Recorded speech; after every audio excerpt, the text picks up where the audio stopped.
Okay, everybody. It's been a while.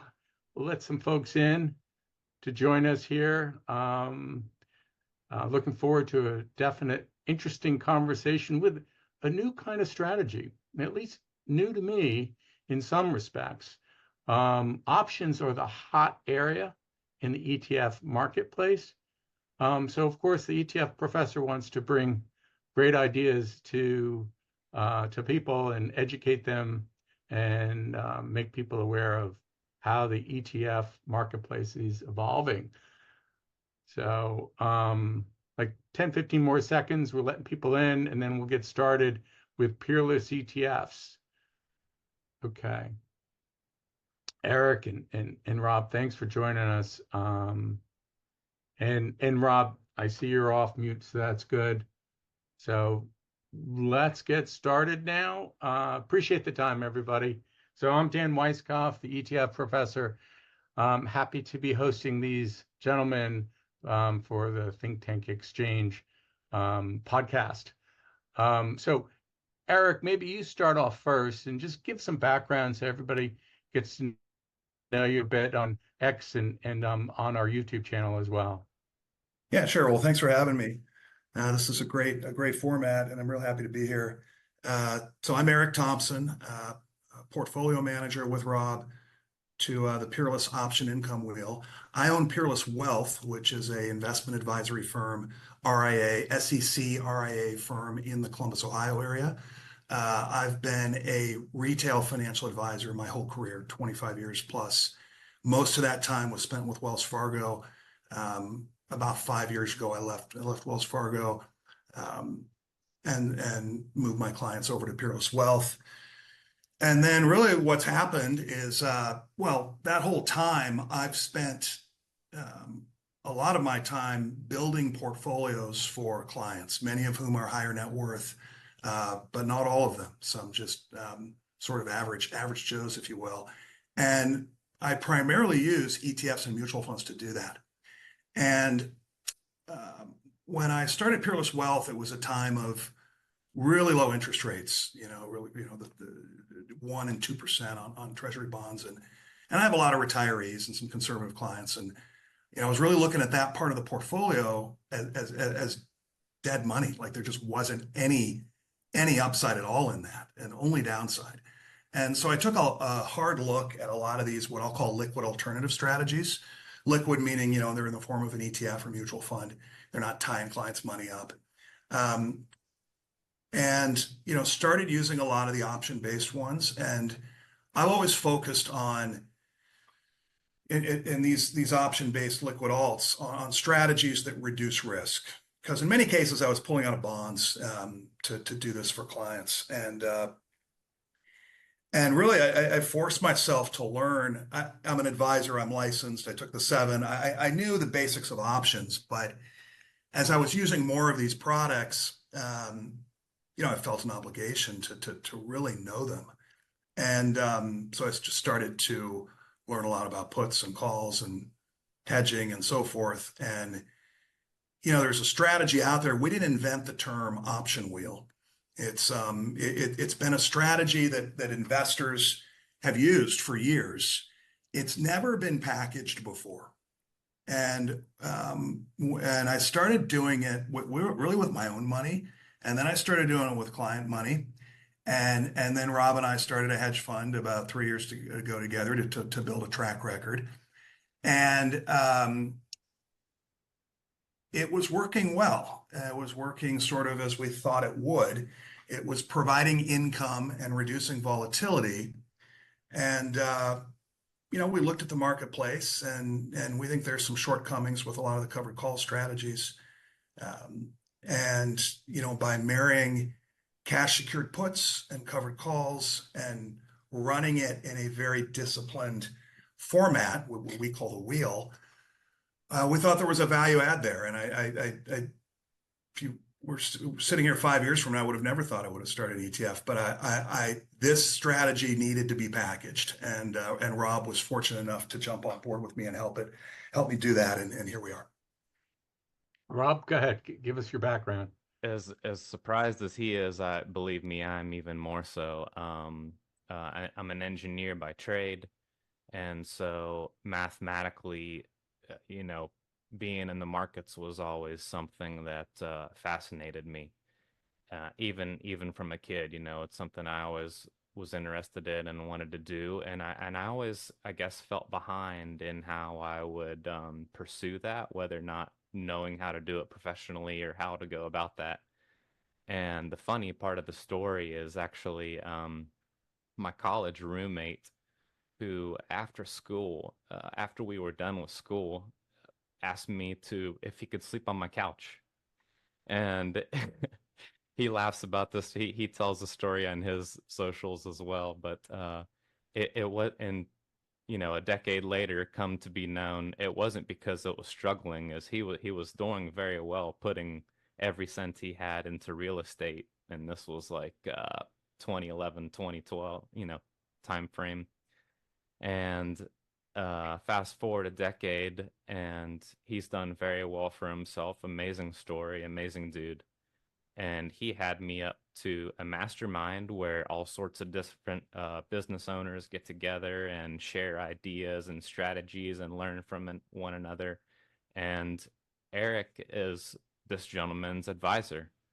And Erik was there, and I'm there, and I immediately, you know, feel this excitement of wanting to get Erik's attention, and we got to chat that night over dinner, and immediately just clicked, and you know, we were speaking each other's language, and I bugged him enough that he ended up bringing me on to try and, you know, prove my worth here. So I'm forever grateful for that, and that's kind of the story of how we met and how we started developing this together. I love it. And as a guy who's an engineer by background, right? It's all about math.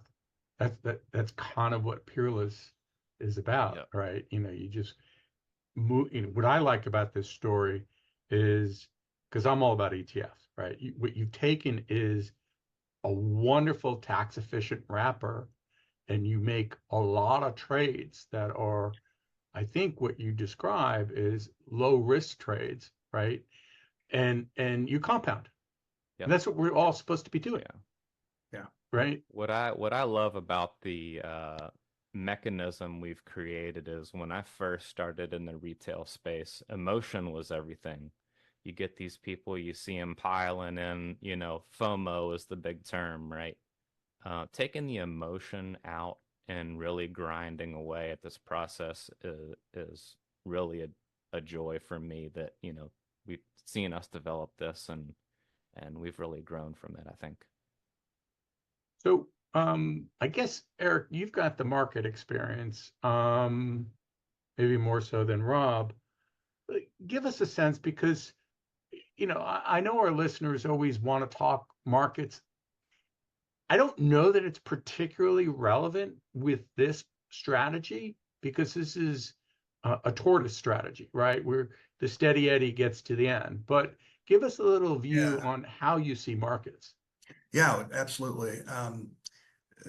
My whole career, I have avoided sort of speculating on what markets might do, especially in the short run, or massively overweighting or underweighting a certain asset class. What I tell clients when I sit down with them is, imagine if you were the manager of a baseball team, and you were going to formulate an all-star team, right? So you're going to pick the best catcher, the best third baseman from all the MLB teams.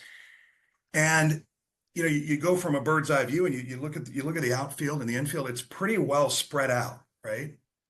And and even if there's three straight hits between third base and second around shortstop, three in a row, the manager's not going to say, you know what, there's an obvious trend there. Any idiot can see that. Why in the world do I have someone in right field and center field? I'm just going to cluster everyone around where the ball is obviously going, right? And if you've never watched a game of baseball before, you might kind of think that's rational. But those of us know that it's very random where the next hit might go. Now, maybe it's a lefty and a righty, and you make some subtle shifts, but you're not going to pull someone out of position. So when I allocate portfolios for clients, I say, let's have a really good small cap manager in there. And you can use index funds for this too. Let's have a really good large cap, Let's have international, emerging markets, real estate, value growth. Let's kind of spread the field out because we don't quite know where that ball is going to go.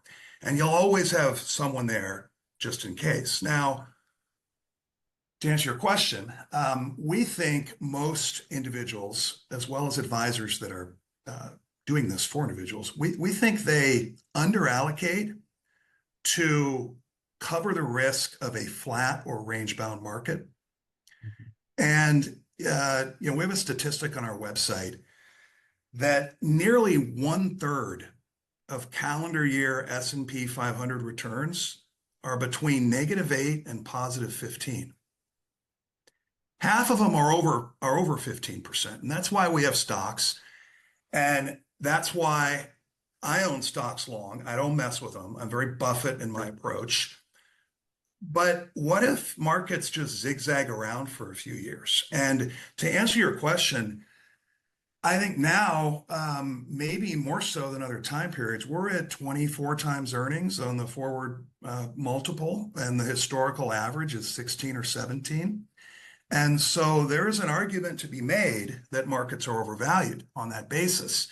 And if you look at history, when PE ratios get in that range, and you can't time it perfectly, but when they get in that range, the next 3 to 5 years typically are lower returns than what you might consider average, like 9 to 10%. You might get a period of low to mid single digits when you're coming off a period of high PEs. And so what we're doing is we don't need markets to go up. Okay, we're harvesting premium, we're selling puts, we're selling calls. Okay, that's the income defensive way to do options. We're selling to the speculators. And we're never paying full price for anything because we always write a cash secured put that's out of the money. We collect income, and we try to collect income that annualizes to the mid-teens in terms of percentages. Maybe 1 to 2% a month. And we're doing that. We started at $20 a share. We're almost 21 right now. So we're up about 4 to 5% in about 4 months. Okay, we're doing that. And we just, we'll get to the dividend in a little bit. And when you sell a cash secured put, you're not going to make money when the stock market, rises. You're going to not participate in the big bull markets, but you're going to get a nice premium. And if it falls in price, we're happy to buy it lower.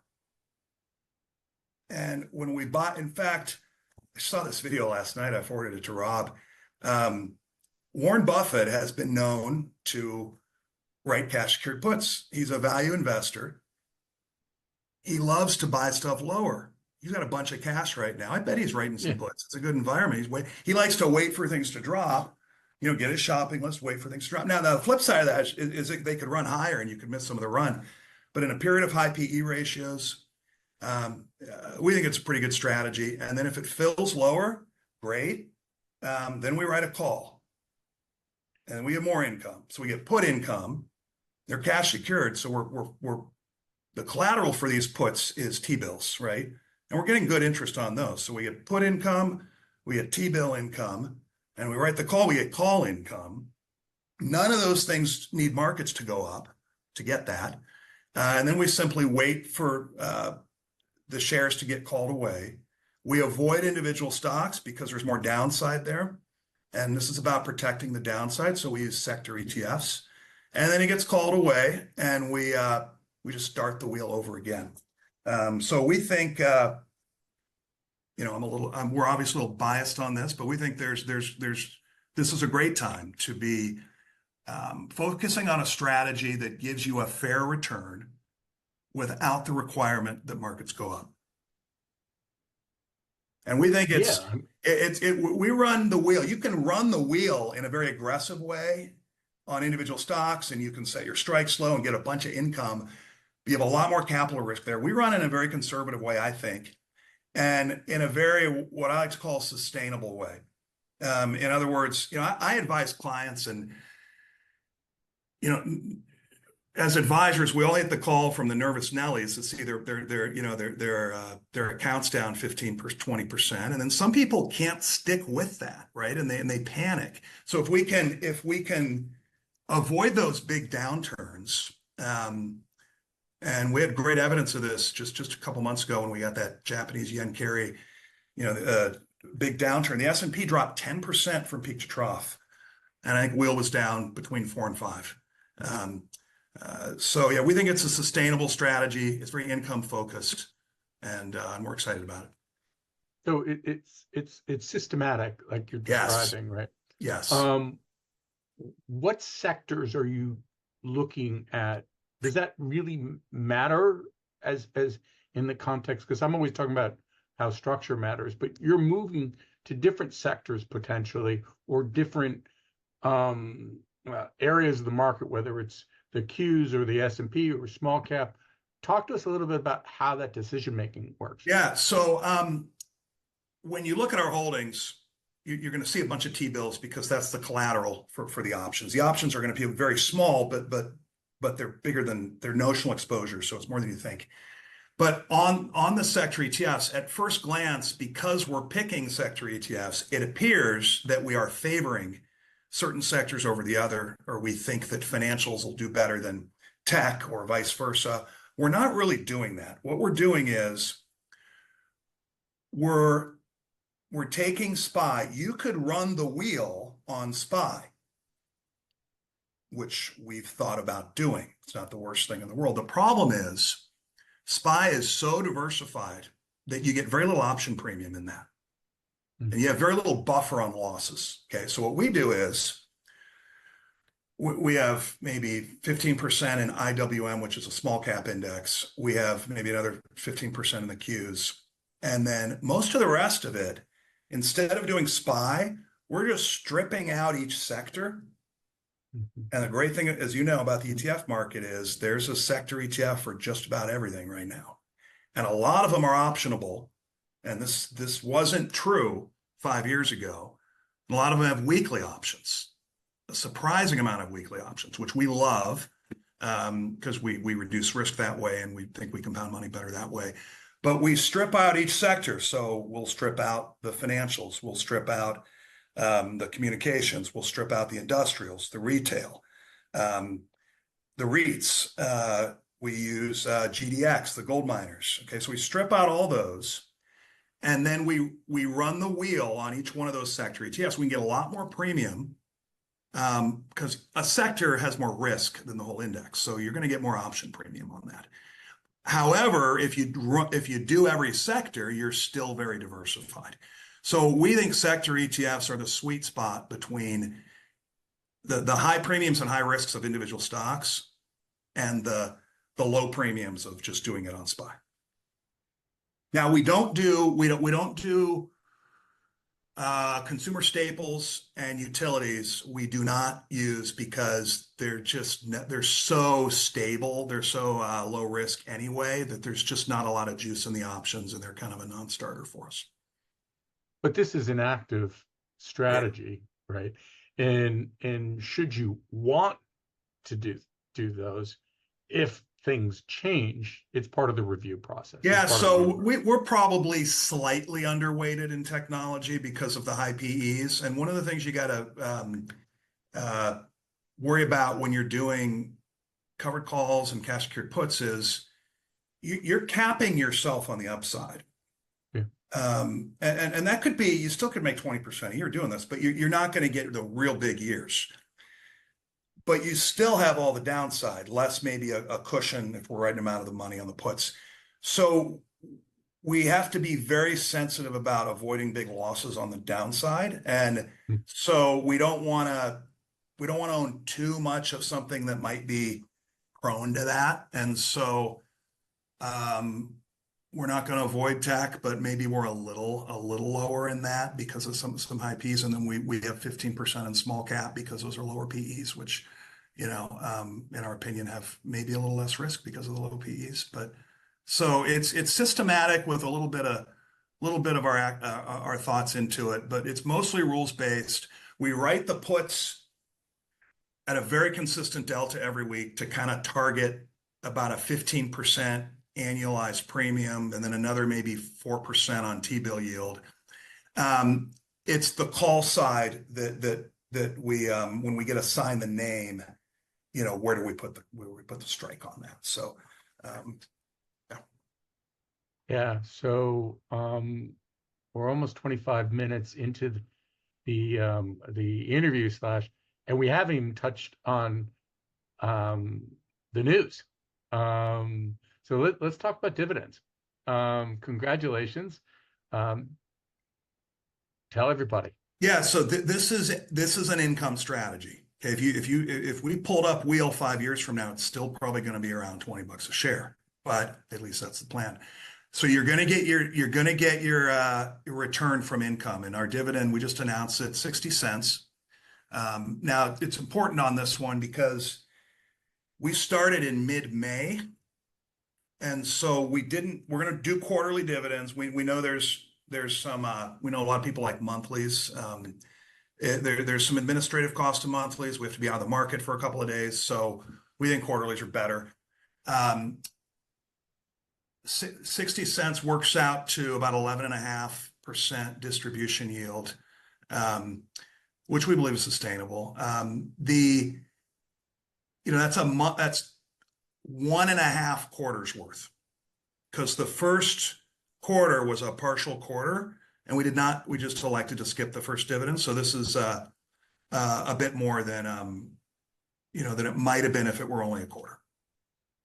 So we should think that there wasn't anything extraordinary during that period of time, and that isn't necessarily going to be the same dividend every quarter, but that's the goal, right? That is the goal. We aim, when we write these options, we aim for mid-teens, and we have to pay it all out as a 40-act fund. By the end of the year, we're going to have to pay it all out. And so what we foresee and what the goal is keeping that dividend relatively consistent quarter to quarter. And in all probability, the fourth quarter dividend, which we will pay just before year end, calendar year end, will likely be higher. Now, there are times, and when we get bear markets, which we will, depending on the speed of the bear market, because we're resetting these every week, and we may not even lose much on a slow decline, but pretty quick decline. If it stays low for a while, we may decide to not write calls on our positions, because we always like to get back to even. We think that's a big problem with a lot of covered call funds, is they continue to write calls in a bear market for income, and then they get called away. The biggest days in the market almost always happen right after the worst days, or the best period a lot of times happens after the worst period. We don't want to get called away early in that rebound stage. And if it means that we don't write many calls, then we don't. And so there could be an instance where if we get one or two quarters in a row of declining and staying declining, that we may reduce the dividend, but we don't plan on that. Rob, do you got anything to add to that? No, that was perfect. Okay. I don't want to monopolize the conversation. Yeah, the funny thing, we've been so spoiled in markets the last 2-3 years in a lot of respects, right? And like a flat market isn't what people know how to handle anymore, right? Yep. We should be looking for 6-8% returns. Instead, everybody's looking for double-digit 20%. Yeah. And that's just not realistic. So this kind of strategy falls in the alternatives bucket in my mind. Am I thinking the same way you are? It's in the alternative income. Morningstar correctly has us in derivative income. It's in the same category as covered call funds. We are confident it's lower risk than that, and that's because of the mass diversification we do in all the sectors. We're not writing covered calls on the tech index or, God forbid, one stock. We're doing it on a massively diversified portfolio, and then we get that discount by buying it lower on the cash secured put. So we missed that first little chunk of decline, which covered call funds are fully invested always. But yeah, we're in that category. So help me out in understanding, because I'm always about the culture of a business and trying to get in your mind a little bit. Is there ever like a good trade versus a bad trade versus an awesome trade for you, or is it just really it's the system that works and it just moves forward I'll let like a Rob. wheel? I'll let Yeah, Rob answer that. systematization, man. We really, if you think about, and Erik's touched on this a couple times now. If you think about the risk profile of a cash secured put, right? The probabilities are in the seller. The underlying can go up, sideways, or small down, and you're not fighting that, especially in the last, I believe you can look this up, it's about the last 21 days of an options contract that you're really fighting that theta decay. And option buyers are fighting the direction and the time premium that's left in that contract, which you're having to overcome both of those.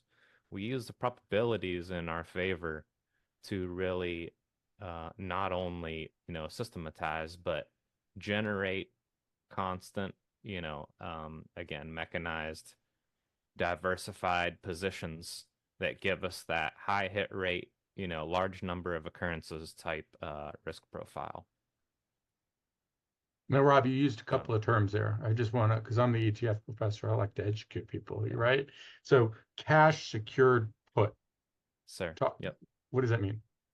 So options, when people hear options, they automatically think leverage, right? And it is leveraged. Every option contract controls 100 shares of the underlying, right? So if you wanted to, you could lever to the hilt buying options or selling options without having the collateral that we're speaking of on the T-bills. We're using 100% of the notional value of the portfolio only. We're not levering past that. So if I had, for a round number, $1 million allocation to energy, I'm utilizing the options to get the exposure to that $1 million. We're not buying securities, buying options, speculating, and using that leverage to get extra return. We're putting the collateral aside, selling the contract, collecting that premium that the buyer pays, and using that profile to smooth the returns. Let me use an example real quick. I like to use OIH. It's one of the ones we write. That's the oil services sector. I'm going to round, but let's say it's $300 per share right now. And we're doing these weekly, and there's reasons for that. So we might come in Monday morning and write the Friday close, and we might write the 285 put. So with this 285 strike. So what that means is we have to be prepared to buy it for $285, and we might get 80 cents in premium for that. Okay, which probably works out to 15-16% annualized. There's a phrase, even water dripping on a stone eventually leaves a mark. And when you hear 80 cents, it's like, what the hell? That's nothing. But do it every week. Do it every week, and it annualizes to a pretty good number. So we don't have to buy it unless it goes 285 or below, but we assume it will do that, even though the probability is it won't. So we keep 28,500 in cash. If we didn't have that cash, it would be considered naked, and we'd have to go round up the money somewhere. So it's cash secured only, okay? And if it closed the week at 286, we keep our premium, and we just rinse and repeat the next week. If it goes up, we miss out on the upside, but we still got the premium. If it finishes at 280, we get a $15 discount. Buffett would be proud. And we come in Monday, we're down $5. It's 280. And then we're going to write a call, and we're going to get a bunch more income for the call. Probably going to put the strike at 285 to get back to where we got it. So that's what a cash secured put is. And there's hundreds. In fact, the market is saturated with covered call strategies. There are very, very few cash secured put strategies, then they're much more attractive now because we can get 4.5% interest on our T-bills Collateral. Yeah. Yep. while we're waiting. So that's an additive that wasn't there a few years ago. Yep. Yeah. I love that. Yeah. And you're sizing your risk appropriately, right? Nothing's outsized. Talk to us a little bit Correct. about how Yeah. you Correct. size your You size kind of, portfolio. yeah, correct. You kind of asked us earlier about sector timing, or, there's no specific, we're not coming in every week and saying, we think energy is going to go up more this week, so let's outsize energy, right? We're not certainly not doing that. Eric kind of alluded to it as well. If you look at the S&P constituents, we're around there. We might go higher in a certain sector because there's extra premium there that week, or we might maybe drop an allocation if there's an outsized earnings, NVIDIA earnings, right? So tech is going to have massive premium. Maybe we lower our risk a little bit there. Maybe we keep it right where it is if the premiums look okay, but we're not making any market calls or any sector calls. So remind me, because I was in a fraternity, Phi Delta Theta. Theta, what does that mean, Rob? The theta decay is the time. So there's how options are priced. There's basically two components. It's much more complicated than this, but there's a distance away from the strike that you're talking about, the price that it's currently trading in the strike, and then that is what's called the intrinsic value. And the extrinsic value is the time component that you're fighting. How far away is this options contract expiring? Is it a week? Is it 2 months? A 2 month contract is going to have much, much more time premium than a 1 week. But in the 1 week scenario, that time constraint is dropping very, very quickly, and you have to fight it as a buyer. So that is why it's in our favor to sell the option. When I think about the ETF evolution, I often think about what people receive as a result of owning an ETF. And in your case, there's a great deal of trading activity that's taking place, right? That is tax efficient so long as you hold the ETF, right? Which is wonderful. I don't know who wants to answer this question, but how many trades do you think you're going to do in a quarter? Or maybe you can speak to the past quarter, because a lot of work's getting done. Yeah, and I think this is probably the best example of really farming out something that's extremely complicated to do. And my example of OIH, for a minimum contract, one contract is on 100 shares. I need 28,500 in my money market account or in T-bills. Yeah. That's on one position. So if you want to diversify, right? You want to diversify into SMH. The semis are $260 per share.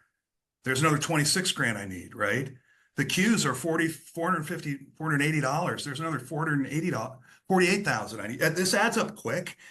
And I still have a few clients that I'm doing manually separate account this for, but they need at least 250,000 to properly diversify a wheel strategy. And for people that try to do it on their own, what they run into that obstacle, and they start doing it on $10 names because they can only afford $1,000. And those types of names are going to have a massive amount of risk. And even one or two of those going down and staying down will ruin your return. So, yeah, and the trading is a lot. I think of it as an indexing strategy with an option overlay. Because when I hear the word trading, I think speculation, and we are performing option trades, but it's really just a way to collect income for our return instead of rely on appreciation. We are doing those weekly, and so if you think about if there's 12 names if we're doing 12 ETFs to round out all these sectors, then if we're at the top of the wheel, we don't own anything and it's all cash secured puts, that's 12 trades a week. And now when we own them, we might have to write some calls on them, right? So yeah, I mean, there's a decent amount, but we do the vast majority of it in a short period of time on Monday morning.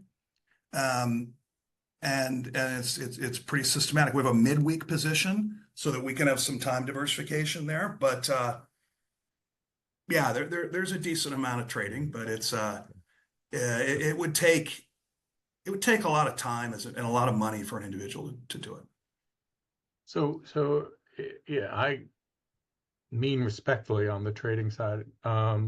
So what should people, think about in the context of turnover for this fund? That was really what I Okay, was. so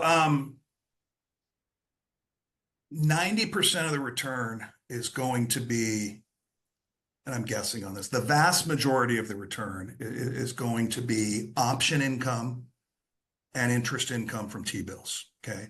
Both of those, unfortunately, are taxed at regular income rates.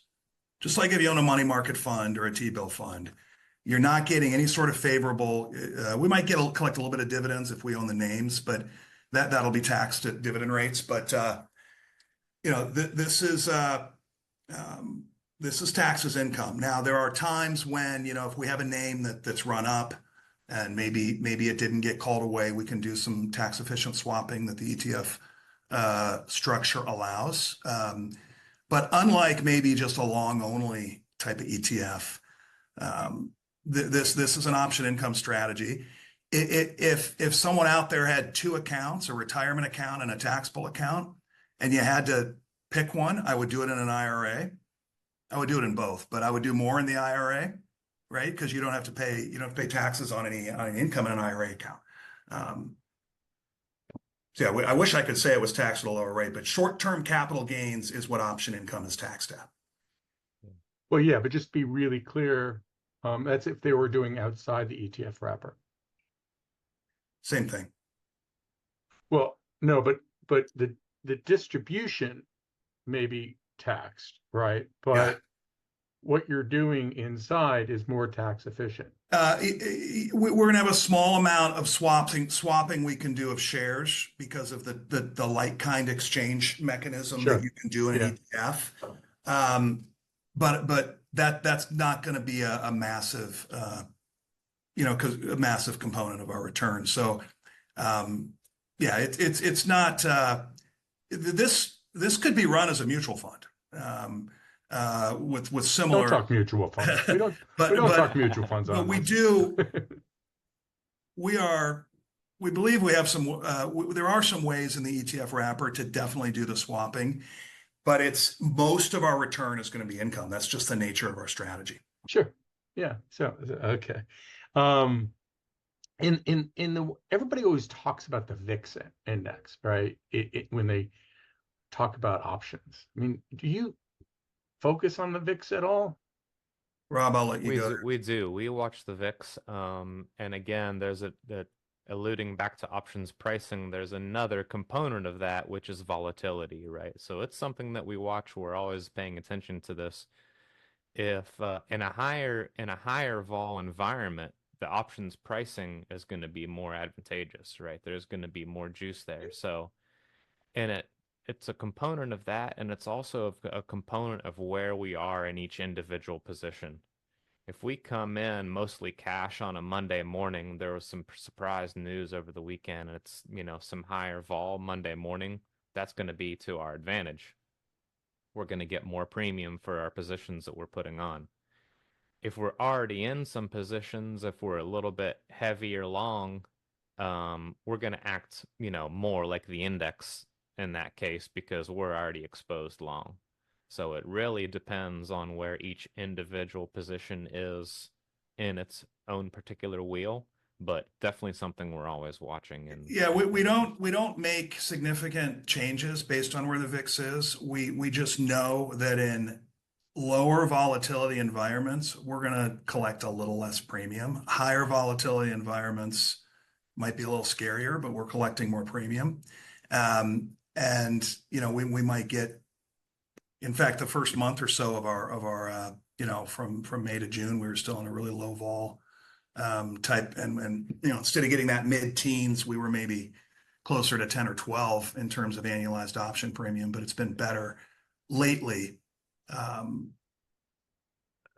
But we don't, yeah, we don't dramatically change the strategy based on where the VIX is. We might be able to set our buffers a little farther out Yep. to give a little more room for a decline and get the same premium when the VIX is higher. But it's usually a combination of when the VIX is higher, we get a little more premium and we get a little more cushion.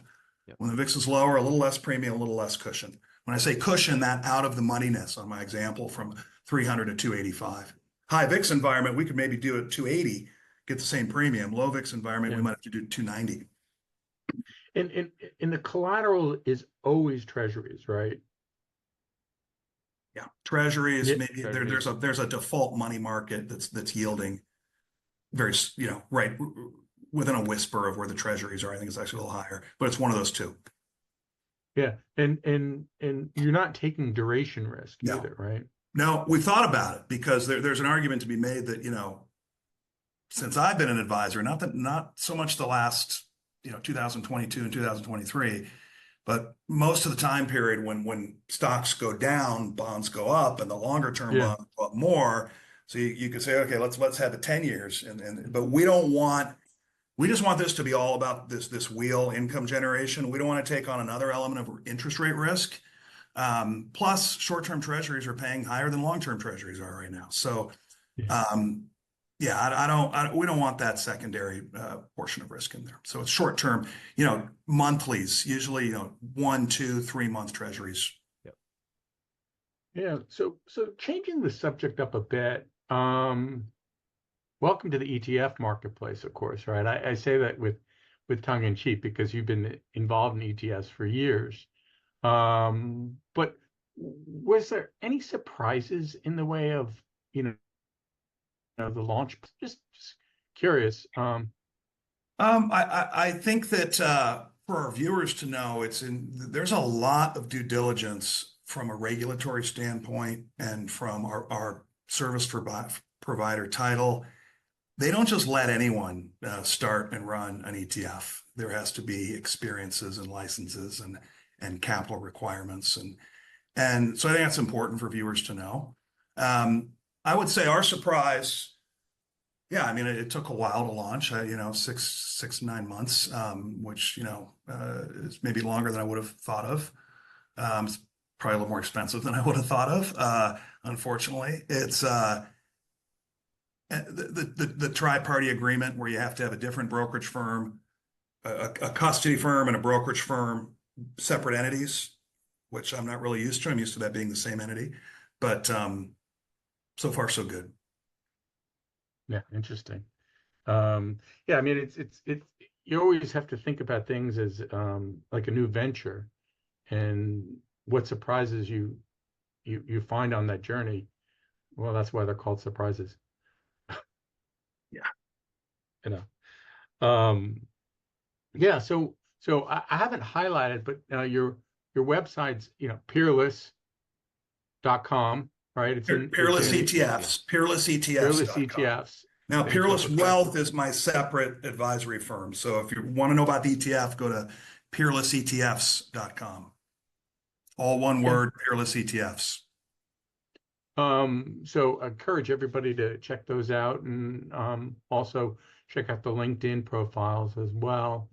While we wrap up, are there any other messages that you'd want to relay to people about markets or about your strategy? There's a lot of good stuff on that website. There's a frequently asked questions because we realize there's a lot of moving parts here. And then there's a really good video we had. Her name's Jessica Inskip. She used to be at an options related content provider, an education provider. Rob, maybe you can say where she moved now, but she did Options Play. And she did about a 3 to 5 minute video on this. That's kind of, we have the picture of the wheel and we have, some examples. And so that's good content, Rob. I don't know if you have anything to add. Yeah, no, definitely please check us out on X as well, at Peerless ETFs. We're on there. What is it, Erik? Every other week or so, we try to do a Spaces to keep this Yeah, yeah. conversation going and talk to retail, talk to anyone interested who wants to come on, ask us questions. We're on there talking different topics. We post different things on X and on our LinkedIn's as well. So we're very excited. And we have a section on the website, a contact us section, and we monitor that. So if anyone wants to delve into it a bit more, we're happy to chat. Yeah, no, I'm a big believer in transparency, and you guys are wonderful about that. It's hard to be transparent, and it takes a lot of effort to be engaged on social media, but I think it's really helping to bring more awareness around your product, and that's what we're trying to do here as well today.